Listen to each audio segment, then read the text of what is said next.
La denuncia di un imprenditore vittima di estorsione ha consentito ai carabinieri di Tropea di arrestare Antonio Campisi, 23enne pregiudicato, e Nicola Vittorio Drommi, 22enne pluripregiudicato, ritenuti responsabili dei reati di tentata estorsione in concorso aggravato e danneggiamenti. Il noto imprenditore della provincia di Vibo è titolare di un'impresa di confezionamento di acqua minerale. Gli arrestati sono collegati da stretti rapporti di parentela a noti esponenti del clan Mancuso di Limbadi.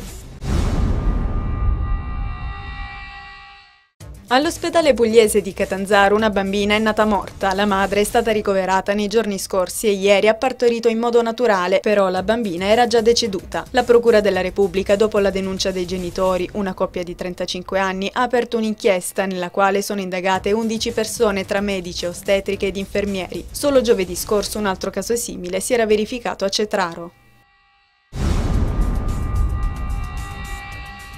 Manifestazioni unitarie di CGIL, CISL e UIL per lo sciopero contro la manovra in 2 fasi in Calabria. Stamani dalle 11 alle 14 davanti alle prefetture di Cosenza, Reggio Calabria, Crotone e Vibo Valentia i vertici dei sindacati provinciali hanno illustrato le tematiche della mobilitazione, mentre nel pomeriggio iniziativa davanti al Palazzo del Governo di Catanzaro con i segretari generali regionali Genco, Tramonti e Castagna.